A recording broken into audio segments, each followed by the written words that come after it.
Bonjour à tous et à toutes. Ça fait plaisir de revoir les uns et les autres.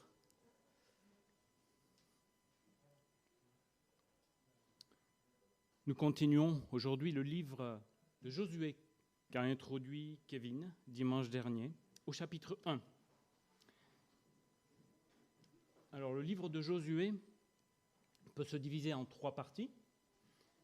D'abord la conquête de Canaan, le pays de la promesse, les 12 premiers chapitres. Ensuite, c'est le partage du pays, la promesse accomplie, les 10 chapitres suivants. Et enfin, les 2 derniers chapitres sont consacrés au dernier discours de Josué, alors très âgé avant sa mort. Et aujourd'hui, donc, un grand défi est devant nous. Nous devons conquérir, Josué, c'est le livre de la conquête, nous devons conquérir les 23 chapitres qui restent en 23 minutes très exactement. À quoi reconnaît-on que l'on a vieilli ? Comme le montre une certaine publicité, c'est quand les bougies prennent plus de place que le gâteau. Donc je vais lire dans la Nouvelle Bible seconde tous les passages qui seront lus et qui seront projetés. Tout ne sera pas projeté. Donc au début du chapitre 23, je me mets place sur la dernière partie, les 2 derniers chapitres, que l'on n'ira pas entièrement, mais au début du chapitre 23, au verset 1, Josué va parler de son âge. Bien des jours s'étaient écoulés depuis que le Seigneur avait accordé le repos à Israël, en le délivrant de tous les ennemis qui l'entouraient. Josué était vieux, avancé en âge. Alors Josué convoqua tout Israël, ses anciens, ses chefs, ses juges et ses secrétaires. Il leur dit « Je suis vieux, avancé en âge ». Dans ce discours final, Josué, qui est au terme de sa vie, va parler d'abord de lui, mais très brièvement. Lui, simple mortel, qui est marqué par le temps qui a passé. Aussitôt, il va orienter les regards des auditeurs vers celui qui vit à jamais, vers l'Éternel. Il leur dit ceci au verset 3. « Vous avez vu tout ce que le Seigneur, votre Dieu, a fait à toutes ces nations à cause de vous. C'est le Seigneur votre Dieu qui a combattu pour vous. » Ce verset résume d'une certaine manière toute la première partie du livre. C'est le Seigneur qui a combattu pour vous. Et vous avez vu tout ce que le Seigneur a fait. Qu'est-ce que le peuple a vu pendant toutes ces années ? Le peuple a été spectateur dans cette première partie d'au moins 7 signes que l'on repasse très rapidement. Il y a eu la traversée du Jourdain. Le Jourdain s'est ouvert pour laisser entrer le peuple dans le pays promis.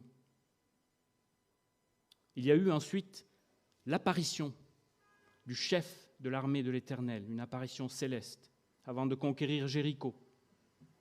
Et je relis le verset 13 du chapitre 5. « Comme Josué était à Jéricho, il leva les yeux et regarda, un homme se tenait en face de lui, son épée tirée. Josué marcha vers lui et lui dit « Es-tu pour nous ou pour nos adversaires ?» Il répondit « Je suis le chef de l'armée du Seigneur. Maintenant, je suis arrivé, je suis là. » Le 3e signe, bien connu, c'est les remparts de Jéricho qui vont s'écrouler le dernier jour de manière spectaculaire, puisque le peuple avait tourné autour de cette ville plusieurs jours d'affilée. À la clameur du peuple et au son du corps, les murs s'effondrent. Le 4e signe, c'est en fait le sort qui a désigné le coupable. Akan, avant d'attaquer la ville d'Aï, il a été responsable de la défaite de cette bataille parce qu'il avait désobéi à Dieu en prenant pour lui des objets de Jéricho qui étaient voués à l'Éternel, objets d'argent, d'or, il les avait cachés. Mais le sort a désigné Akan. Le péché a pu être confessé et en fait, Aï va être reprise, c'est le 5e signe. Dieu va dire à Josué, prends ton javelot, tends-le vers la ville d'Aï, et donc tu tiendras ton javelot tendu, je te la livre. Et donc Josué a tenu le javelot jusqu'à ce que la bataille soit gagnée complètement. Et le 6e signe, Dieu va envoyer des pierres de grêle sur l'armée des rois des Amorites. Le Seigneur fit tomber du ciel sur eux de grosses pierres, dans le chapitre 10. Et dans ce même chapitre 10, On assiste au jour le plus long, quand le soleil et la lune se sont arrêtés. Et je le lis. Alors Josué parla au Seigneur, verset 12 du chapitre 10, le jour où le Seigneur livra les Amorites aux Israélites, sous les yeux d'Israël, il dit, soleil, tiens-toi immobile sur Gabaon, et toi, lune, sur la vallée d'Ayalon. Alors le soleil se tint immobile, la lune s'arrêta jusqu'à ce que la nation eût tiré vengeance de ses ennemis. Cela est écrit dans le livre du Juste. Le soleil s'arrêta au milieu du ciel et ne se pressa pas de se coucher. Presque tout un jour. Il n'y a jamais eu de jour comme celui-là, ni avant, ni après, où le Seigneur ait entendu un homme. Car le Seigneur combattait pour Israël. Ainsi se termine cette épopée de la première partie, la conquête du pays. Le Seigneur combattait pour Israël. Et ensuite, au chapitre 13 à 22, il s'agit de la conquête du peuple d'Israël, du pays de Canaan par le peuple d'Israël.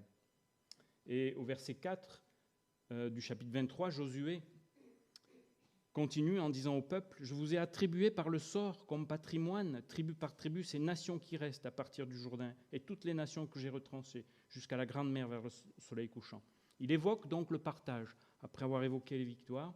Donc, et ça, c'est toute la deuxième partie du livre. Alors, ces 10 chapitres de partage du territoire, et je vous l'accorde, c'est un peu ennuyeux. Ce n'est pas très marrant à lire pour nous, mais combien c'était important pour eux. Réalisons combien c'était important, ces 10 chapitres.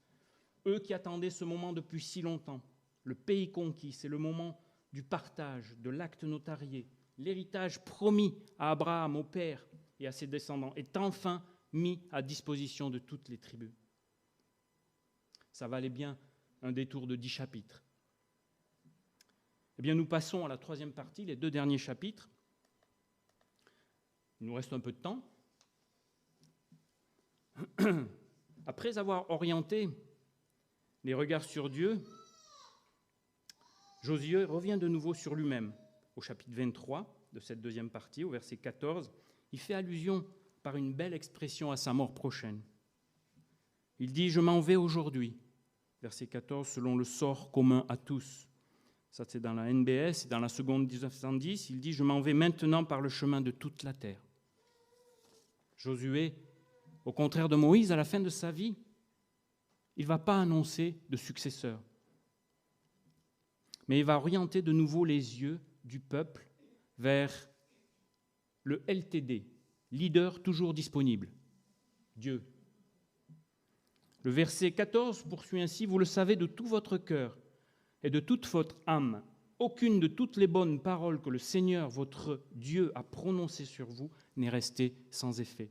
Elles se sont toutes réalisées sur vous, aucune n'est restée sans effet. » À l'heure du bilan, donc, c'est la fidélité de Dieu qui est soulignée. Sa parole est vraie, elle s'accomplit. Et la participation de l'homme comme instrument de Dieu dans la conquête du pays promis sera minimisée. Et ça devient flagrant quand on lit le chapitre 24, le dernier chapitre, les 12 premiers versets, comment l'auteur s'y prend. Verset 1 du chapitre 24, Josué rassembla toutes les tribus d'Israël à Sichem. Il convoqua les anciens d'Israël, ses chefs, ses juges, ses secrétaires. Ils se tinrent debout devant Dieu. Josué dit à tout le peuple, « Ainsi parle le Seigneur, le Dieu d'Israël. Vos pères, Téra, père d'Abraham et père de Nahor, habitaient autrefois de l'autre côté du fleuve, et c'était des types formidables. » Non, il ne dit pas ça, il dit « Et ils servaient d'autres dieux. » Le Seigneur, c'est lui qui parle. Dit, enfin, c'est pas très glorieux ce qu'il dit, hein. Il fait référence au Père en évoquant leur mauvais côté. En principe, dans un discours d'adieu, on fait des compliments.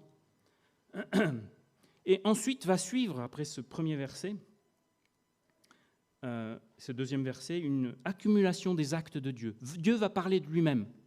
Il va dire ce qu'il a fait. Il y a à peu près une vingtaine de verbes qui vont s'accumuler sur 10 versets. Et je reprends très rapidement ces verbes. « J'ai pris Abraham, votre père. Je lui ai fait parcourir tout Canaan. J'ai multiplié sa descendance. Je lui ai donné Isaac. J'ai donné à Isaac Jacob et Ésaü. J'ai donné en possession à Ésaü. J'ai envoyé Moïse et Aaron. J'ai frappé l'Égypte par les fléaux que j'ai produits. Je vous en ai fait sortir. J'ai fait sortir vos pères de l'Égypte. Quand ils ont crié vers le Seigneur, il a mis des ténèbres entre vous les Égyptiens. Il a ramené sur eux la mer. Vos yeux ont vu ce que j'ai fait contre l'Égypte. Je vous ai conduits au pays des Amorites. Les ai livrés. Je les ai détruits. Verset 10. Je n'ai pas voulu écouter Balaam. Je vous ai délivrés de sa main. Verset 11. Je vous les ai livrés. Verset 12. J'ai envoyé en avant de vous les frelons qui les ont chassés devant vous, ces deux rois des Amorites. Et au verset 12, il est précisé, ce n'était ni par ton épée, ni par ton arc. Verset 13, je vous ai donné un pays pour lequel vous ne vous étiez pas fatigués, des villes que vous habitez sans les avoir bâties, des vignes et des oliviers dont vous vous nourrissez sans les avoir plantés. Ça, ce sont les actes de Dieu. Parfois, nous aurions tendance à nous reposer sur des hommes et des femmes de Dieu qui ont marqué notre vie chrétienne, au point peut-être de leur donner même inconsciemment une place, plus de place que Dieu dans nos vies. Dieu ne s'étend pas sur ce que les conducteurs du peuple ont accompli, mais sur ce que lui a accompli dans les coulisses. Ce n'était ni par ton épée, ni par ton arc, même si tu t'en es servi. Dieu met chacun à sa place. Ce n'est plus le moment de rappeler les exploits des leaders, mais les exploits de Dieu. Et à ce moment du discours arrive alors un appel de Josué très connu, que l'on trouve souvent dans les calendriers, les cartes de vœux, la page de garde de nos Bibles, comme un slogan chrétien. « Moi et ma maison, nous servirons l'Éternel ». Versets 14 et 15, il est dit, Josué s'adresse au peuple, « Maintenant, craignez le Seigneur et servez-le avec intégrité et loyauté. Supprimez les dieux qu'ont servi vos pères de l'autre côté du fleuve et en Égypte et servez le Seigneur. Mais s'il ne vous plaît pas de servir le Seigneur, choisissez aujourd'hui qui vous voulez servir.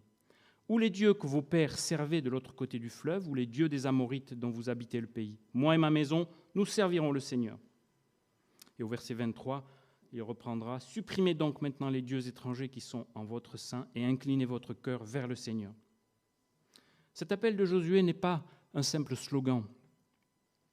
Il y a au moins 5 leçons à retenir. Tout d'abord, une leçon évidente. D'un côté du Jourdain ou de l'autre côté du Jourdain, c'est-à-dire là où ils étaient avant, là où ils sont maintenant, là où vous habitez, il est dit dans verset 15, eh bien, il y a des faux dieux. Pourtant, c'est un pays que Dieu avait promis. Et Dieu leur a donné un pays qui n'est pas un paradis, qui n'est pas aseptisé, désinfecté, sans tentation et sans concurrence. Il n'y a pas d'endroit où il n'y a pas de faux dieux. Dans le pays promis, il y aura encore des choix à faire. Et c'est la même chose pour nous chrétiens. Jésus a prié le Père. Heureusement, nous avons la prière de Jésus. Dans Jean 17, 11 et 15, « Eux, ils sont dans le monde. Nous, je ne te demande pas de les retirer du monde, mais de les préserver du mal. » Parce qu'il y a le mal autour de nous. Deuxièmement, en deuxième lieu, dans ces 2 versets, on pourrait voir que cet appel est similaire à l'expérience finalement que nous sommes appelés à vivre lorsqu'on se tourne vers Jésus-Christ, le Sauveur, par une reconversion. Je parle de reconversion, au risque de choquer certains, car il s'agit de passer des faux dieux à Dieu. Au niveau spirituel, ce terme me paraît plus approprié que celui habituellement utilisé, même dans certaines de nos versions, de conversion. Et je vais le justifier. Dans un travail, on parle de reconversion, se reconvertir, c'est changer radicalement d'activité, développer de nouvelles compétences. Cela se traduit en général par quelque chose de complètement différent de ce que nous faisions. Une fois reconverti dans une activité, on oublie l'autre et on se dédie complètement à la nouvelle. Par nature, nous, humains, sommes dédiés, convertis au mal, puisqu'il nous environne. Enfants des ténèbres, nous sommes des aveugles spirituels. Et un bon exemple dans le Nouveau Testament est donné avec les chrétiens de Thessalonique, qui nous représentent parfaitement. Comme eux, nous avions tous des idoles qui nous guidaient et nous inspiraient. Et en fait, c'est construit sur le même modèle. Ce que Paul dit aux chrétiens de Thessalonique, au chapitre 1, verset 9-10, on raconte comment vous vous êtes tournés vers Dieu, certaines traductions ont converti, en vous détournant des idoles pour servir comme des esclaves un Dieu vivant et vrai, et pour attendre des cieux son Fils, qu'il a réveillé d'entre les morts, Jésus, qui nous délivre de la colère à venir. Le terme grec qui est employé, vous êtes tournés vers Dieu, épistréphos, traduit dans certaines versions, je l'ai déjà dit, par se convertir. En fait, ça veut dire se tourner, comme c'est écrit dans la Nouvelle Bible seconde, se retourner ou revenir. Jésus l'emploie même pour Pierre, quand tu seras revenu. C'est le même mot. Tu t'occuperas de tes frères. Techniquement, Josué appelle le peuple à faire la même expérience que celle que décrit Paul pour le chrétien, qui consiste à changer de maître, à se détourner des idoles, des fausses croyances pour se tourner vers Dieu, l'avoir lui seul pour maître. Mais il y a une différence de taille dans Josué, c'est que Jésus-Christ n'était pas encore venu accomplir son œuvre de salut. Le peuple, dans le pays de Canaan, avait avec lui, dans le pays promis, amené des objets de cultes étrangers qu'il avait adoptés dans son culte personnel, à la place du culte à rendre à Dieu seul. Seule condition de la bénédiction divine dans l'Ancien Testament. Prétendre appartenir au peuple de Dieu dans le pays promis est inconciliable avec l'adoption conjointe de divinités locales.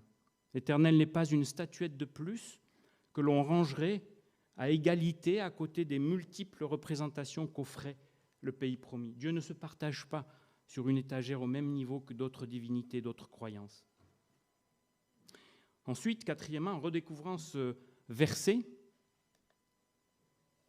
14-15 de Josué 24, je me suis demandé au début si Josué ou l'auteur n'avait pas un peu perdu la tête, parce que, en fait, il est étonnamment tourné ce verset, tournure un peu bizarre. Josué demande de choisir entre les dieux de l'autre côté du fleuve, que les pères servaient, et le Dieu de ce côté-ci, dans le pays où vous habitez. Si on lit bien, c'est ça qui est écrit. Au début, moi je lisais, il faut choisir entre Dieu et les faux dieux. Non, c'est entre les dieux d'un côté du fleuve, les dieux de l'autre côté, comme si les uns étaient meilleurs que les autres. Josué, lui, choisit la seule alternative qui ait du sens. Il le dit, le proclame, « Moi et ma maison, nous servirons l'Éternel ». Et pourquoi est-ce qu'il parle de son cas personnel, Josué, au milieu de ce verset ? Est-ce que c'est parce que c'est un leader, encore une fois, un leader et que le leader doit montrer l'exemple ? Non. C'est pour montrer que si on ne se déclare pas à 100% pour l'Éternel, si notre cœur oscille, alors Dieu nous voit à 0% de son côté. Ce n'est pas possible d'être partagé, 50-50. Et le verset devient cohérent. S'il ne vous plaît pas de servir le Seigneur, sous-entendu, à 100%, alors vous ne servez pas Dieu. Dieu nous voit à 100% de son côté ou pas du tout. Et c'est le sens de cette belle expression de l'Ancien Testament et du Nouveau, aimer Dieu de tout son cœur, de toute son âme, à 100%. Pour Dieu, l'arithmétique de Dieu est simple. 99,99% égale 0%. Et Jésus lui-même a repris cette arithmétique. Il a montré que le partage du cœur n'est pas possible. En parlant de l'argent, Dieu ne se partage pas avec l'argent. Dans Matthieu 6, personne ne peut être esclave ou serviteur de deux maîtres. En effet, ou bien on détestera, c'est-à-dire 0%, l'un, et on aimera l'autre, 100%. Ou bien on s'attachera à l'un et on méprisera l'autre. Vous ne pouvez être serviteur de Dieu et de Mammon, l'argent. Le problème n'est pas que le peuple de Dieu a rejeté Dieu dans le pays promis, mais il a mélangé Dieu avec les autres dieux environnants qui ne sont que des créations humaines. Et en fait, le cinquième point, je terminerai sur ces versets 14-15, c'est qu'il n'y a pas de neutralité possible. C'est pour ça que ce verset est tourné comme ça. Si Dieu n'est pas au centre, on sert nécessairement quelqu'un d'autre. C'est pour ça que Josué l'exprime en disant « Choisissez quel faux Dieu vous voulez suivre. parce que zéro Dieu, ça n'existe pas. C'est ou Dieu ou les faux dieux. Dans la théologie du salut, pour nous qui avons Jésus-Christ, ce n'est pas parce que quelqu'un est très peu enfoncé dans la boue qu'il n'est pas moins perdu que celui qui l'est beaucoup dans la boue. On ne passe pas de presque sauvé à sauvé. Ça n'existe pas dans le langage de Dieu. On passe de perdu pour Dieu à sauvé pour Dieu. Et dans la théologie de l'Ancien Testament, on sert Dieu de tout son cœur à 100%, sinon on ne le sert pas du tout. Et on sert les dieux environnants. Alors le peuple va répondre. Verset 21 du chapitre 24, il dira « Nous servirons le Seigneur ». Et la question que l'on se pose, c'est est-ce qu'une promesse humaine, un engagement, une alliance conclue avec Dieu sera suffisante ? Il est dit au verset 31, à la fin de ce chapitre, Israël, après la mort de Josué, Israël servit le Seigneur pendant tous les jours de Josué et pendant tous les jours des anciens qui survécurent à Josué et qui connaissaient toute l'œuvre que le Seigneur avait faite en faveur d'Israël. Et après, que va-t-il se passer ? Eh bien, le livre des Juges nous ramènera à la réalité, la triste réalité. En attendant, il y a quand même un détail qu'il ne faut pas oublier. C'est au verset 32. Ce n'est pas un hasard de l'auteur lorsqu'il évoque les os de Joseph. Les ossements de Joseph que les Israélites avaient emportés d'Égypte furent ensevelis à Sichem, dans la parcelle de terre que Jacob avait achetée au fils de Hamor, père de Sichem, pour 100 késitas. Cela fait partie du patrimoine des fils de Joseph. Qu'est-ce que ça vient faire là ? Si on revient à Genèse 50, où quand Joseph, peu avant la mort de Joseph, en Égypte, il avait dit « Je vais mourir ». Il avait dit à ses frères « Je vais mourir, mais Dieu interviendra en votre faveur. Il vous fera monter de ce pays-ci vers le pays qu'il a promis par serment à Abraham. » On est en plein dedans. À Isaac, à Jacob. Joseph fit prêter serment aux fils d'Israël. Quand Dieu interviendra en votre faveur, vous emporterez d'ici mes ossements. C'est ce qui s'est passé. Dieu a pris en compte le souhait de Joseph aussi, jusqu'à ramener ses os dans le pays promis. Jusqu'où va la fidélité du Seigneur ? C'est incroyable. Alors il est bon de s'arrêter pour dresser un peu le bilan aussi de nos vies. Que nous soyons moins jeunes ou que nous soyons jeunes. Bilan non pas en termes de performance ou d'accomplissement. La question n'est pas « qu'est-ce que j'ai accompli ?» mais plutôt « est-ce que je peux dire au moment de ce bilan, je reconnais que le Seigneur est fidèle. Il tient ses promesses. Sa parole est vraie, véritable. C'est un appui dans ma vie. Quels qu'aient été les tumultes, les turbulences sur mon chemin, est-ce qu'il a été fidèle ? Si j'ai accompli des choses, qui l'a vraiment accompli ? Qui l'a vraiment fait ? Est-ce que je vois derrière tous ces jours écoulés la main invisible d'un Dieu qui veille, qui protège, qui accomplit ? Si je réalise cette présence, alors je peux être vraiment reconnaissant. Tozer, un homme de Dieu, a dit « Dieu nous a fait avec le droit de prendre nos propres décisions. Nous n'avons pas été créés pour être des robots. Dieu nous a fait à sa propre image, mais avec le droit et la capacité de choisir. Nous sommes des personnes morales libres. Lorsque nos parents Adam et Ève ont fait leur choix, l'humanité, et nous avec, a été séparée de Dieu. Depuis cet instant-là, chaque personne doit faire face à des choix et prendre des décisions. Le plus difficile, si je peux dire, pour Dieu, notre roi, le plus difficile n'est pas de conquérir des villes, de conquérir des armées, des territoires, c'est de conquérir nos cœurs, la loyauté et des cœurs entiers de ces sujets, parce que ça dépend de nous et de nos choix. Josué appelle le peuple à une action qui donne à Dieu la possibilité de le bénir. C'est l'ère de la loi, des bénédictions et des malédictions dans l'Ancien Testament. S'il y a réforme du peuple, il y a bénédiction, mais il n'y a pas de transformation intérieure durable. Pour nous, aujourd'hui, Jésus est venu accomplir notre salut. Et se tourner vers Dieu, c'est une action qui donne à son esprit la possibilité de nous transformer d'une manière profonde et durable. Choisir de servir Dieu aujourd'hui en se tournant vers lui, c'est ouvrir la porte à un salut qui est acquis par le sacrifice de Jésus-Christ. La nouvelle naissance va pouvoir s'opérer, unique, pas besoin d'être répétée et qui ne peut pas échouer. Le mécanisme initial est le même qu'au temps de Josué, mais le résultat est bien différent. Dieu demande une réciprocité d'engagement à 100%, parce que lui a été loyal, fidèle à 100%. Il a envoyé Jésus, son Fils unique, qui a offert sa vie à 100% pour rançon pour nos fautes. Nous ressusciterons à son retour. Nous ressusciterons à son retour, non pas parce que nous avons réformé nos vies, mais parce qu'il a payé une fois pour toutes, pour chacun de nous. Nous sommes délivrés de la colère divine et, n'ayons pas de doute, nous sommes à 100% pour Dieu parce que Jésus est à 100% pour Dieu. Et si nous l'avons dans nos vies, nous sommes à 100% pour Dieu parce qu'il est 100% Dieu.